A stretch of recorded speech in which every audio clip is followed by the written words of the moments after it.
Olá a todos, de volta para mais um programa O Perito. Sou Ansel Lankman, responsável técnico pela Lank Engenharia, um escritório especializado em perícias em condomínios. O nosso assunto de hoje é a terceira parte de dificuldades de manutenção herdadas da construtora.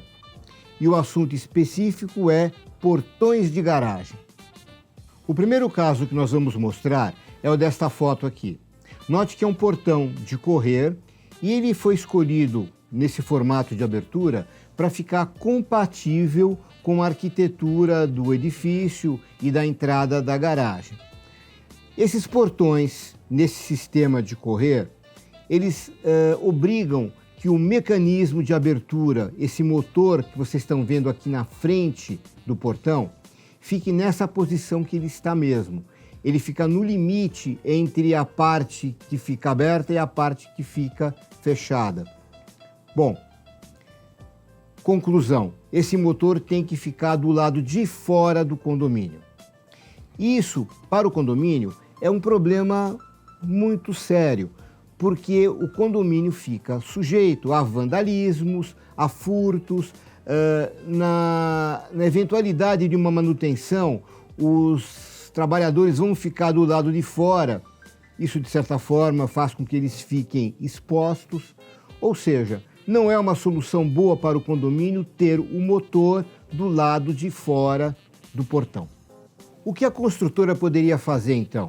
Bom, do jeito que está, o espaço que tem entre o portão e a parede de fundo é muito pequeno, eles estão muito próximos, então não cabe o motor ali. Agora, essa parede poderia ser recuada, poderia ter um espaço intermediário onde esse motor pudesse ser colocado. Enfim, há jeito de resolver. Haveria jeitos de instalar isso de uma maneira que fosse facilitar a vida do condomínio. É evidente que essa sugestão que eu estou dando, se fosse feita na época da construção do edifício, ela traria um custo um pouco maior para a construtora, que claramente fugiu dessa situação. Agora, fica evidente que com a minha sugestão, o custo da instalação seria um pouco maior. E claramente a construtora fugiu dessa responsabilidade, transferindo um ônus maior para o condomínio. O segundo caso, que vocês podem acompanhar nessa próxima foto, se refere a um tipo de escolha de portão que não foi bem escolhido. O que acontece? Note que são duas folhas muito grandes e que elas são pivotantes, isso é, elas são suspensas, estão sendo suportadas apenas pelas dobradiças que tem uma em cada coluna de concreto, posicionada uma em cada lado do portão. E note agora, nessa próxima foto ainda, que nas pontas dos portões, ou seja, no ponto onde as duas folhas se encontram, não tem nenhum tipo de apoio. Ou seja, as duas folhas dos portões, elas estão realmente apoiadas única e simplesmente nas dobradiças. Não há necessidade de ser um engenheiro ou um técnico para reconhecer que as dobradiças estão sobrecarregadas. Elas têm que suportar a carga inteira do portão apenas em duas dobradiças, que são duas em cada lado, e há uma tendência de que o portão gire, que o portão tombe para o centro. E observe agora na foto da dobradiça, e você vai ver que ela já foi consertada várias vezes, foi colocado inclusive um suporte metálico para ajudar a dar mais consistência e mais resistência para ela, tudo porque o portão foi mal escolhido. E o que poderia ser feito para melhorar essa situação? Uma sugestão é colocar na ponta das folhas uma rodinha para que ela tivesse um apoio melhor e sobrecarregasse menos a dobradiça. Pode ser uma rodinha que corresse solta em cima do próprio piso externo. Ela pode correr também em cima de um trilho em curva que acompanhasse o ângulo de abertura de cada uma das folhas. O que eu quero dizer é que essa sobrecarga em cima da dobradiça poderia ter sido evitada, evidentemente, se a construtora tivesse topado gastar um pouquinho mais na instalação desse portão. E o terceiro caso que eu quero mostrar para vocês, coincidentemente, é no mesmo condomínio.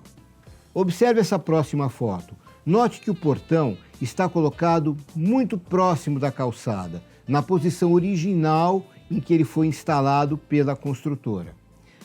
Acontece que esse condomínio tem uma característica. É uma rua muito movimentada, com tráfego de caminhões e tal. Essa posição do portão colocada assim obriga que se forme uma fila imensa de carros aguardando a liberação para a entrada. O sistema de abertura do portão já é lento. São folhas grandes que tem que abrir, etc, etc. E com cuidado por conta da dobradiça. É demorado. E ainda, formando fila numa rua movimentada com grande tráfego de caminhões, o transtorno criado foi horrível. O que o condomínio fez então, aliás, o que o condomínio teve que fazer então, veja na próxima foto. Ele recuou a posição do portão, criando uma espécie de clausura ou um recuo, onde os carros poderiam ficar já dentro da área interna do condomínio, porém sem acesso ainda, aguardando a liberação e diminuindo o transtorno de filas na rua. Um problema herdado e que o condomínio teve que gastar uma graninha para poder resolver um problema que ele herdou da construtora. Nesses casos, tanto no primeiro como no segundo como no terceiro, se tiver ainda em condições legais de você notificar e reclamar com a construtora, eu aconselho que o façam, porque é um problema que vai atrapalhar a sua manutenção, vai te criar problemas e existem diretrizes e normas que as construtoras têm que cumprir para facilitar as condições de manutenção, de funcionabilidade e de conforto do condomínio.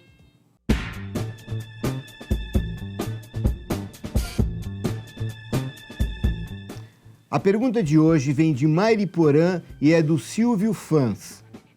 Pergunta o Silvio: a construtora pode alegar razões técnicas para justificar coisas instaladas que atrapalham o plano de manutenção? Pergunta interessante, Silvio. Eu vou te responder da seguinte maneira: não existem razões apenas técnicas. Todas as razões técnicas, elas estão relacionadas com razões econômicas. Uma não vive sem a outra. Na engenharia, tudo é possível. Você pode até pensar, hipoteticamente, em derrubar o prédio e construir outro. Claro que é possível, mas tudo tem seu custo. Então, as razões técnicas, elas podem ser viabilizadas ou não, conforme o valor que elas vão custar. Dessa forma, a construtora também encaminha as suas soluções. Ela pensa o que pode ser feito para consertar, mas se sair muito caro, ela vai dizer que não pode por razões técnicas. E você, do seu lado?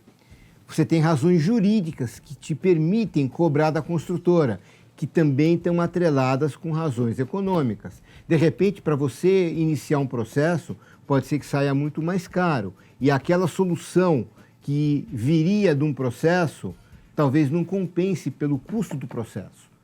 Então, em alguns casos, você vai precisar resolver você mesmo, consertando às suas expensas, um problema que deveria ter sido resolvido ainda durante a instalação.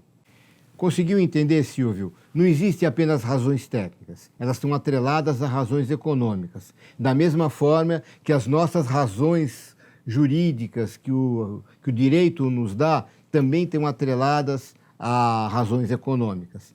Tudo isso aí você precisa fazer uma conta muito bem feitinha. E nessa hora eu te aconselho buscar um técnico, um engenheiro ou um perito para te assessorar e te dar uma solução que vá mais ao encontro dos teus interesses. E chegamos ao final de mais um programa O Perito. Agradeço muito ao Silvio que mandou a pergunta de hoje e faço o mesmo convite para vocês. Mandem perguntas e ganhem uma caneca bonita como essa. Mandem também sugestões de pauta que eu com todo prazer vou atender. Até a próxima e obrigado.